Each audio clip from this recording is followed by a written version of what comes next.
क्या दिक्कत होती थी? पेट में दर्द होता था, उल्टी। अच्छा। सर पीठ में भी दर्द, पेट में उल्टी, यही बस दर्द। कब से हो रही थी ये दिक्कत आपको? ये नवंबर में से स्टार्ट हुआ, दिसंबर में। नवंबर से शुरू हुआ था ये दिक्कत? शुरुआत कैसे हुई थी इसकी? शुरुआत हुई थी पेट में अचानक ही दर्द शुरू हो गया। अच्छा। तो बस गैस का दवा, दर्द का दवा खाती थी, उल्टी होता था, फिर आराम होता था। अच्छा। तो हम कहें गैस बन रहा है, तो ऐसे ही होते होते ज्यादा बढ़ गया।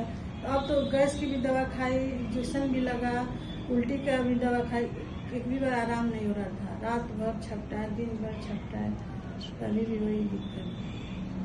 कब ज्यादा होता था ये? कोई समय भी था जब ज्यादा रात होता? में, दिन में। इस नवंबर में तो रात दिन दोनों बार बहुत हुआ था। कोई समय भी जिसमें कम या ज्यादा महसूस होता हो आपको? ज्यादा महसूस रात में बहुत होता था। रात में ज्यादा महसूस होता था। अच्छा, किसी डॉक्टर को दिखाया भी था आपने? हाँ, बहुत डॉक्टर को दिखाए थे, तो वो कह रहे थे लोग कि ऑपरेशन कराना पड़ेगा, लीवर में है, पित्त में है, तो ऑपरेशन होगा, ना तो लेटरिन भी नहीं साफ होता था उस समय। ऑपरेशन का बताया गया था ना कि ऑपरेशन का इसका कोई इलाज नहीं है। ऑपरेशन होगा, वो सही नहीं थी। सिर्फ यही समस्या होती थी या कोई और भी समस्या होती थी इसके नहीं, साथ? बस यही होता था। यही आपकी रिपोर्ट थी ना जो आप लेके आए थे? MRI होल एब्डोमेन आपने उस समय कराया था।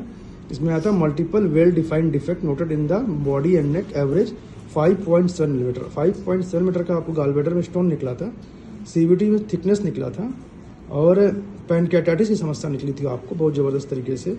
डिफ्यूज बल्कि पैनक्रियास था। हेड इसका 38 mm का था, बॉडी 29 mm की थी, और टेल आपका 28 mm का हो गया था।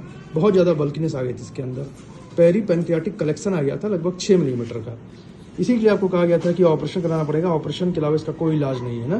गालब्लैडर, CVD, कॉमन बाइल डक्ट और पैनक्रियास तीनों की पैथोलॉजी थी, और बहुत ज़्यादा पैथोलॉजी थी, जिसको लेके ये इतना परेशान थे।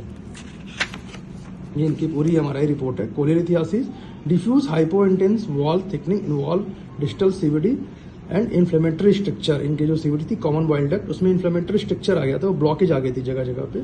इसके साथ साथ interstitial acute pancreatitis, peri pancreatic collection था उसका, और इंटरस्टिशियल एक्यूट पैनक्रियाटाइटिस इनको निकला था, जिसको लेके इतना परेशान थे। ये कितने दिन दवाई चली हम लोग की? लगभग 4 महीने बाद। 4 महीने बाद आज इन्होंने वापस आज इसी लैब से पुनः चेकअप कराया है, और ये कंप्लीट नॉर्मल आया है, बिल्कुल एब्सोल्युटली नॉर्मल। पैनक्रियास जो है ये बिल्कुल नॉर्मल हो चुका है। नॉर्मल इन साइज एंड सेज एटेन्यूएशन, नो फोकल एस्वेयर और कैल्सिफिकेशन इज सीन। पैनक्रियास जो कि इतना बल्कीनेस आ गई थी जिसके अंदर, जो 38 mm, 29 mm और 28 mm का हो चुका था, और पेरी पैनक्रियाटिक कलेक्शन हो चुका था 6 mm का, आज ये बिल्कुल नॉर्मल आया है। पैनक्रियास बिल्कुल नॉर्मल हो चुका है, कोई इसमें कलेक्शन नहीं है, कोई कैल्सिफिकेशन नहीं है, और कोई स्पेस ऑक्यूपाइड लीशन दिखाई नहीं पड़ रहा है, बिल्कुल नॉर्मल। CVD आपको नॉर्मल हो चुकी है। कॉमन बाइल डक्ट जो स्ट्रक्चर में थी उस समय, इस समय ये बिल्कुल नॉर्मल हो चुकी है। Normal in course and calibre. Lumen is clear, lumen जो है इसका ये बिल्कुल क्लियर है, कहीं से कोई भी स्ट्रक्चर इस समय नहीं है, और गालब्लैडर भी बिल्कुल नॉर्मल है। एब्सोल्यूट नॉर्मल रिपोर्ट आई है इनकी। पैनक्रियास बिल्कुल नॉर्मल, CVD बिल्कुल नॉर्मल, GB भी बिल्कुल नॉर्मल।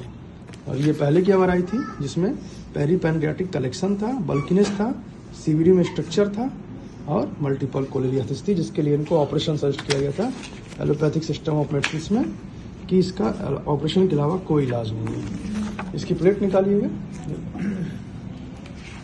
जो आज आपने कराई है, इसका पूरा प्लेट। पुराना प्लेट भी निकालिए, पुराने वाले का प्लेट। ये नया प्लेट है, बिल्कुल क्लियर आया है, एब्सोल्युटली क्लियर, कहीं से कोई कलेक्शन नहीं है।